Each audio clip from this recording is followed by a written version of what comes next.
So how do we install Hyper-V onto a Windows 10 VMware virtual machine? Yeah. So basically what you have to do is you have to find your virtual machine files first of all. Okay. So your virtual machine files might be located in your C downloads or wherever you may have put them. Let me see if I can find one. So there's a Windows 10 there, and that's on my virtual machine. So I've got so many. So let me see if I've got one. All right, so that's it, and that's on my C. Okay, all right. Let's work with this one. So here, so I've got this virtual machine that I've created before, and you can see it here. It's actually located on the C downloads backup Windows 10. So that's where I know where the files are. I've got too many. So if we actually go here, Windows 10 VM. So the first thing you have to do, if you look at the worksheet, is that you have to modify the VMX file. Okay, this is a special step. Basically, because it's actually a virtual machine, a VMware virtual machine, and not a physical machine, you're not to do this. Really, it's not normal. Okay, it's really, it's really for us because we're teaching Hyper-V on a system that's being created on VMware. Okay, so if we look at this, okay, so it's the VMX file. So if you remember, the VMX file is the configuration file for a VMware virtual machine. No, I don't think anyone would tell you to put the Hyper-V on the physical machine because that causes a compatibility issue with VMware itself. Okay, so no, this is done on the virtual machine, that part of the assessment. Okay, so if Joe did tell you that, I'll just have to clarify that with Joe. But I personally doubt it because that's going to result in a compatibility problem with VMware Workstation. If it might have been just a misunderstanding from what he said to what you've understood, but that sometimes happens. But I can tell you now, categorically, no, do not install Hyper-V on your physical machine. That will cause your VMware Workstation not to work anymore. So definitely no. Okay, so anyway, getting back to what we have to do. What we have to do is that we have to modify the VMX file of that virtual machine. And we need to add some configuration pass to it. Okay, so this 2 lines. Okay, and if you remember, the VMX file is a configuration file for the virtual machine, and by we can use the GUI to change the configuration, the settings of the virtual machine, but we can also manually edit this configuration file. And these two, it's hard to understand what it says, but basically it's talking about the VHV enable true means turn that on. The Hyper-V 0 CPU equals false. Basically, this allows you to pass on that instructions to the physical CPU from the Hyper-V. But let's actually put this aside and have a look at my virtual machine. So this is the VMX file. It's the VMX file because it's got the VMX extension. So it's usually the name of your virtual machine .vmx. Okay, if I open it, I can edit it with any text editor. The one I'm going to use is Notepad++. It's you can use Notepad if you wanted to. Notepad++ is free as well, and it's a better Notepad program or text editor. So it has to be a text editor. It can't be the Word or anything like that because have you heard of the term WYSIWYG? WYSIWYG means what you see is what you get, and Word is a WYSIWYG, which means that reality is what you're seeing is the formatting, the fonts, the highlighting, the whatever is actually done by some code underneath. So really what you're typing there is not necessarily going to be exactly the same as the ASCII code that is at the bottom of it. So with this Notepad or Notepad++, what you could do is actually type in those 2 lines. All right, I'm gonna copy it though. I'm just gonna paste it, and I'm just gonna get rid of that, and I'm just gonna make sure there's no extra spaces. I'm just gonna make sure that the syntax and all that is correct. Sometimes I've noticed that if you copy and paste it, some symbols like the quotation symbols might be, it looks like the same thing, but it might be different symbols when you actually paste it over. So with configuration files, they're very specific. If you don't, it's like a bit like the command line interface. Unless you get it absolutely correct, it's not going to be correct. Okay, so where there's a space, there should be a space. Where there isn't, there shouldn't be. Where there's a character, it has to be that character. It can't be anything that looks like it. But anyway, getting back to here, so I've changed it, but you notice that I haven't saved it. So unless I save it, it's not going to take effect. So I'm going to make sure I save it. All right, and I'm going to close it.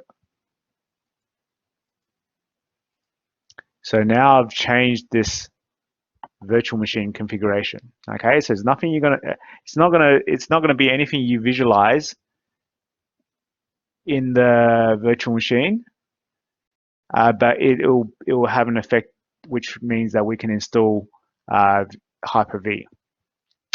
Here's my virtual machine. I'm just worried because it was in safe state, so I might just power off altogether, discard the save state, and because I'm doing a demonstration without notice, what I'm going to do is I'm going to double check that file.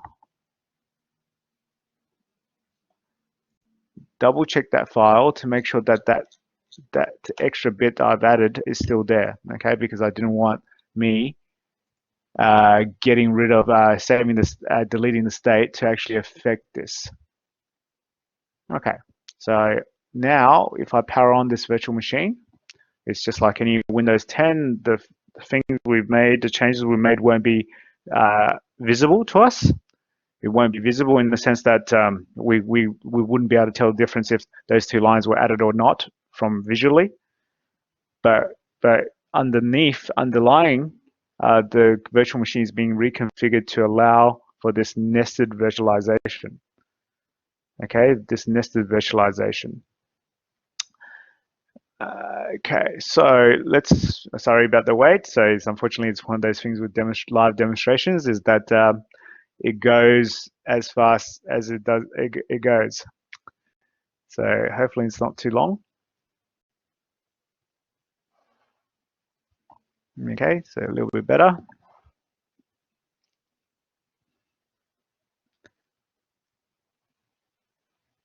Okay, so while we're talking about that, so here's the virtual machine I've set. I've used for various other examples. I know that this user Lily is a administrator user. Okay, so we need to have the administrative powers on the computer in order to install the Hyper-V feature. It requires the administrative powers. So that's what I'm doing. I'm logging as the user with administrative powers that I know for sure.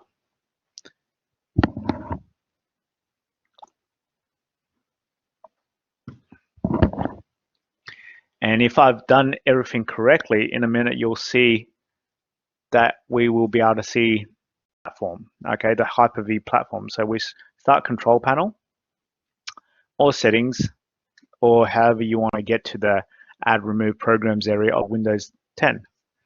For me, I go to settings, but you can go through, for me, I'll go through control panel, but you can go through settings anyway. Probably ends up to the same spot. So this is going to be programs and features. And it's going to be a Windows feature. It's not an additional software that's installed on top. It's actually part of the Windows operating system. It's a part of it. It's a feature of it. So I'm going to open this up, and this is going to load all the features that I've installed, and as well as all the features that I haven't installed. You'll see that there'll be a tick next to the things that's installed.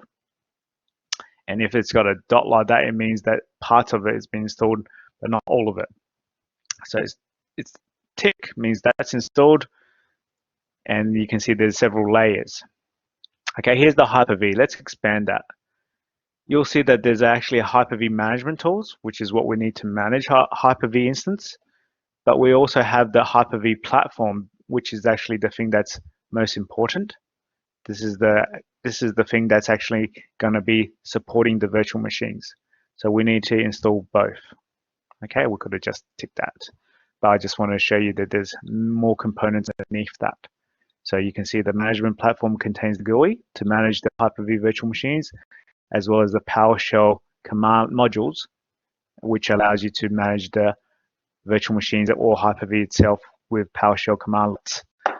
The hypervisor is the virtualization software itself. The service is this underlying service which supports the virtualization. So if I click OK to that, it's going to install it like as if it's installed an update. Okay, you'll see that in a minute. My computer will ask to reboot, and when it turns on, it'll be applying those changes. It's just like you've just installed a Windows update, and it's going to go through that look and feel of it. So bear with me. Again, live demonstrations on a real machine.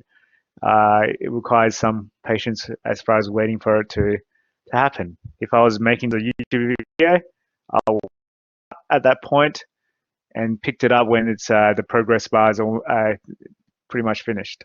But unfortunately, it's not too long anyway. So I'm going to click restart now, and my system is restarting. Okay, like I said, it's going to go through almost like that update. So you can see that the Windows update, configuring Windows update, it's just like that. So while that's happening, I've also got a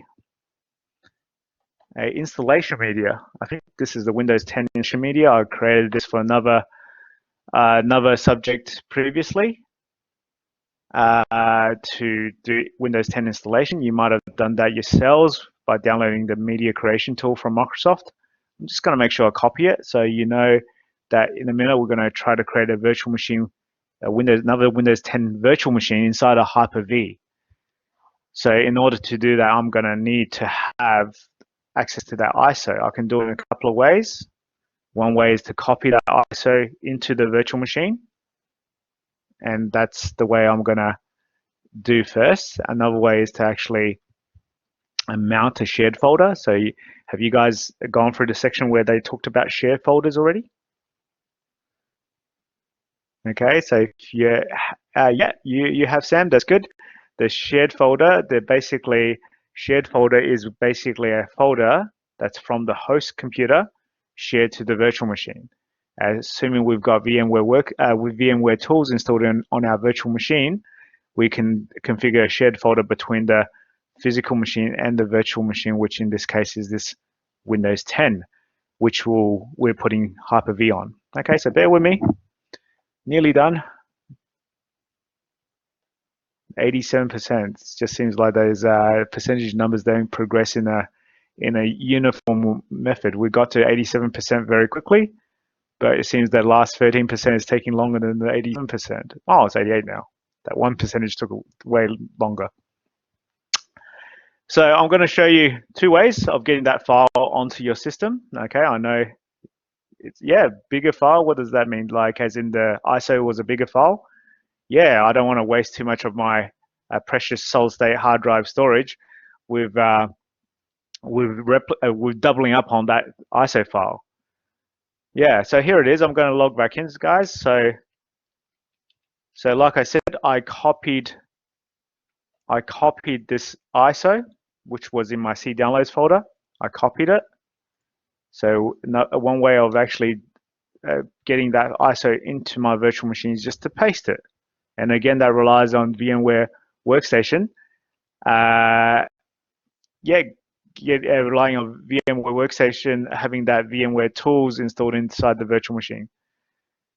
So Brock is saying, like the update install, got a certain percentage, then hit a bigger file, took a bit longer. Yes, that's what I mean. It's not uniform. It's actually not based on overall time. It's actually based on maybe in this case, the amount of files I had to work through, where some files are bigger and some files are smaller.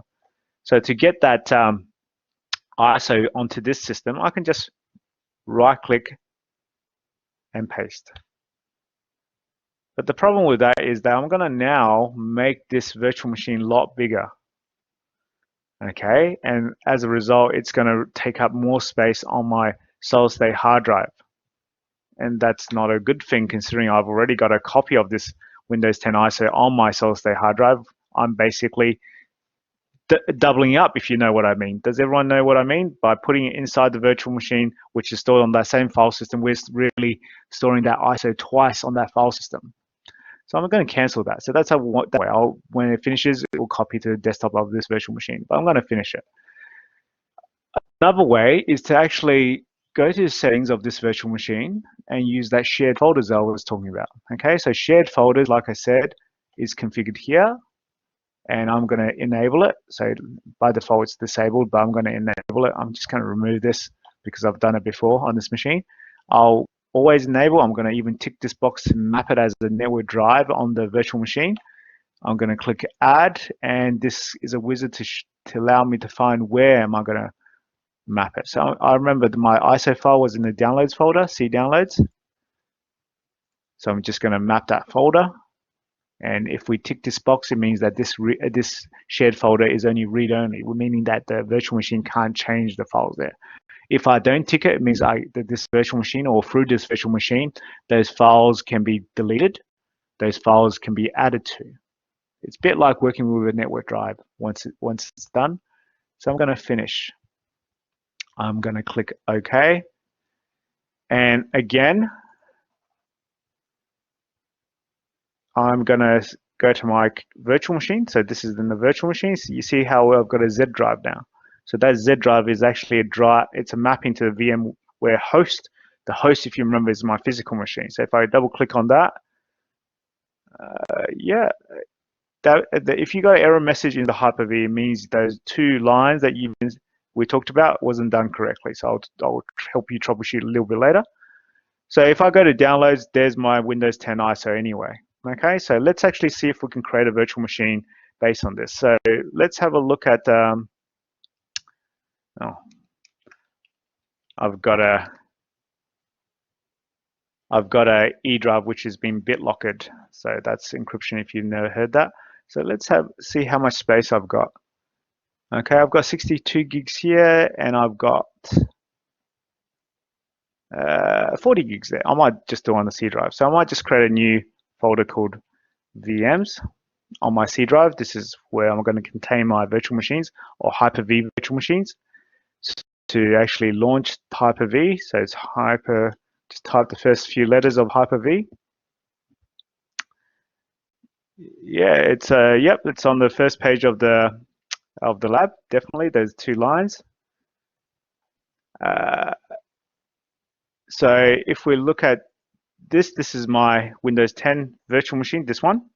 And in here, I'm going to create a new virtual machine. So I can go new virtual machine. And basically, it's very similar to that of VMware in the sense that you define the virtual hardware first of all. So the name, I'm going to call it Hyper-V VM. And it's going to tell me to store it here, which is the default location. And I can choose to put it in a different spot if I wanted to. So if you remember, I created a folder called VMs. So I'll just set that folder. Next, it's generation 1 or 2. So obviously generation 1 is older, generation 2 is newer, and generation 2 supports only 64-bit virtualization and allows for UEFI BIOS or firmware. And generation 2 has many other improved features as well. But so we might as well choose generation 2. How much memory? Or how much memory did I give this virtual machine? It's not right now. It's a bit tricky because it's a virtual machine inside a virtual machine. So the amount of memory you can give this virtual machine depends on how much memory you've got on this virtual machine. So right now I've got 2 gigs. So I can't really assign much more than the 1 gig that I've got there. So unfortunately, if I actually wanted to work a little bit better, I should have just increased the memory of this virtual machine to a little bit more than 2 gigs. But obviously, I'm doing this demonstration on the fly. So I would leave it as 1 gig. and this is the network. So there's no, I'll use the default switch. This is the virtual networking. So this is talking about the virtual machines, virtual hard disk now. So instead of VMDK like in VMware, it's got a VHDX, X meaning it's a generation 2 virtual machine. And I'm just going to leave it, I'm going to just put it in the same place. So with Hyper-V, another tricky thing is that it can store the virtual hard disk and the virtual machine files in 2 different locations. So I'm just going to put it in the same location. Now, I will install the operating system later. I will install the operating system, or I could just go for a network-based installation or a predetermined installation. So I'm going to click next. Here's a summary of what's going on. I think I'm okay with that. And now I'll finish it. So don't forget, what I'm finishing now is not a complete virtual machine per se with the operating system. It's just a virtual machine's virtual hardware definition. If you like to think of it, it's like as if you've just built your physical machine, but it doesn't have any operating system. In order to actually put an operating system on there, we normally using on our physical machine, we boot up with a DVD or USB. So in this case, I've got a DVD ISO. So what I'm going to do is I'm going to edit the settings, and I'm going to go to the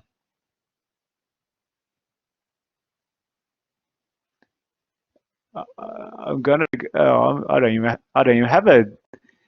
It looks like I don't even have a virtual CD-ROM for the ISO. So I might just add one. Okay, so I'm going to add the SCSI controller for a DVD drive, and in this case, I'm going to then, similar to VMware, I'm going to tell it to use an ISO file. And that ISO file in this case is gonna be, it's not letting me access the Z drive. So I might have to, I was being too smart for myself. So instead of actually using it from the Z drive, I'm gonna place it on the C drive as well. I'm just gonna put it here for the hell of it. So if you notice, there's my virtual machine files.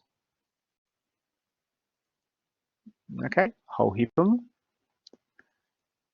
And that's my virtual hard disk file. So sometimes I like to change the view so I can actually see the file extensions.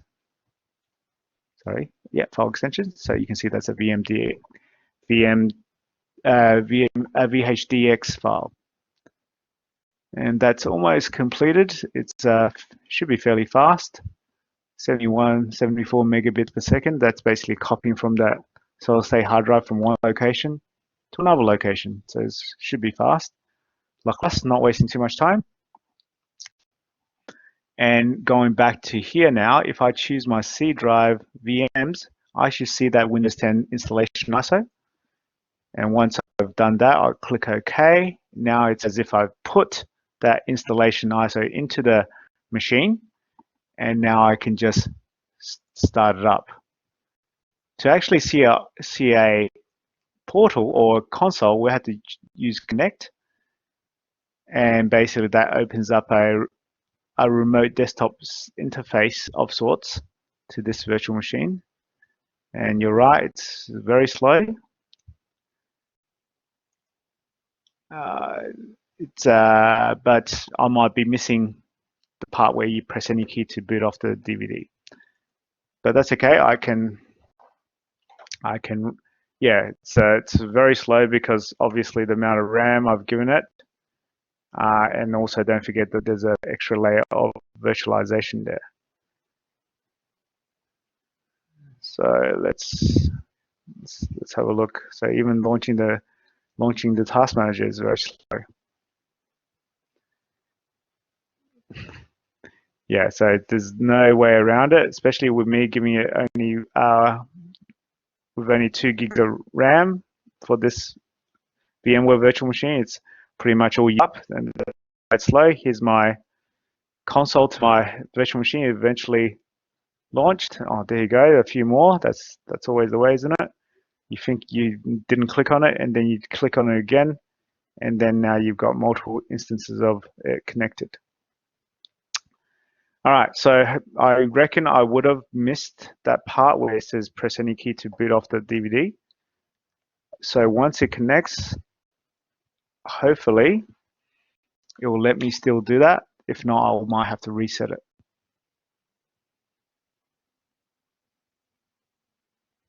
It's definitely very slow. So whoever said that working on the Hyper-V part is very slow, you're absolutely right. Here we go. Not here we go. Here we go. There we go. It's saying you can't boot from the network. So what that means is that, like I said, we've missed that spot where I should have pressed any key to actually boot off the CD-ROM. Okay, so let me just click reset. So let's reset this, and hopefully I can start the installation process. Let's make sure that the CD-ROM is actually connected.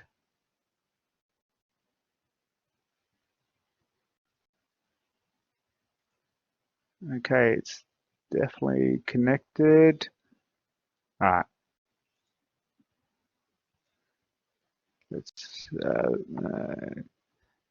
Let's actually set disk.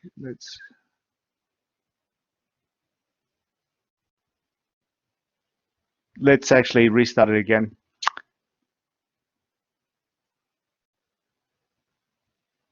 All right. So my machine is a little bit slow right now, but eventually should boot up from the DVD, and you should be able to progress with the installation on Windows 10 as we had in the past, but obviously slower. Here we go. I'm trying to not mess up. Missing that press any key. So hopefully I haven't. I'll let it go. But let's actually go back to some of the comments in the chat. Okay, so Brittany, you're still getting an error message. Okay, so I'm gonna stop sharing my screen. Okay, Brittany, I'm gonna make you a presenter. Can you share me your screen?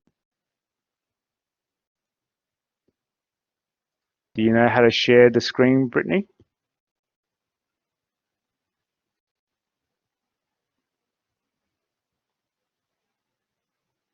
Yeah, cool. Okay.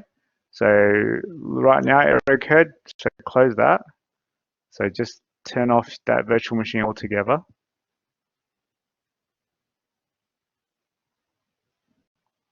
Okay. Now go to that VMX file and show me the edits you made on it.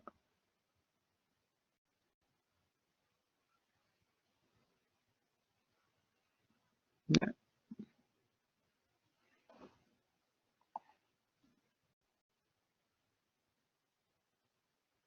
Where have you put it?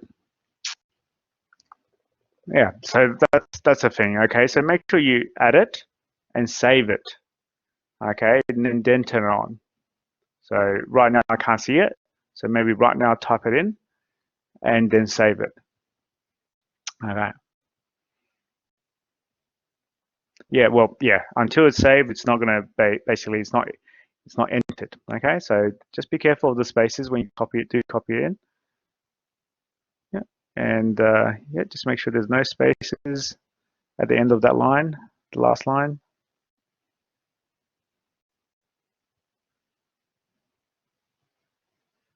Yeah, okay, save it. Yeah, and then close it, then turn it back on. Okay, dictionary problem. So that I reckon there's something wrong with what we just added in. Open up that file again.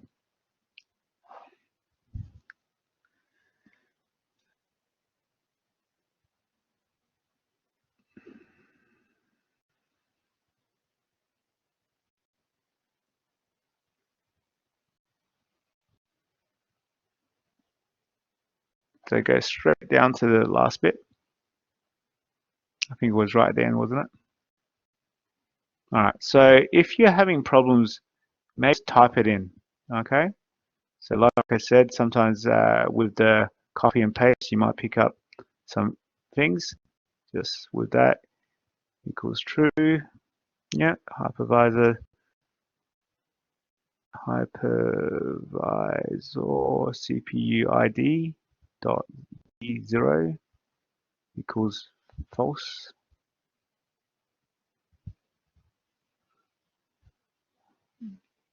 Equal false. Yeah, and save that now. And now try turning it on.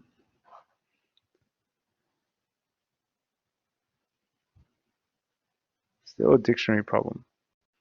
Okay, just go back, click OK to that, and just go back to that the text file just then, and yeah, and just delete those two lines altogether right now. And let's just see if the virtual machine still starts up. Just totally delete it, and yeah, okay. Oh, you got it there as well. Okay. Oh, you got it twice. So maybe you did save it before. You just put it in the wrong place. Not in the wrong place, but you just put it in somewhere in the middle instead. Just delete that as well. Yeah. Okay. So you know what? Have you got a snapshot for that virtual machine at all?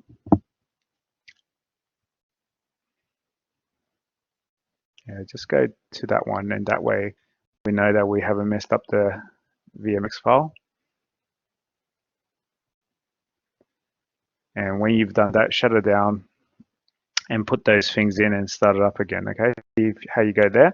So I'll get you to stop sharing your screen, and I'll go talk to who did I say was next I was going to talk to? Was it Brock?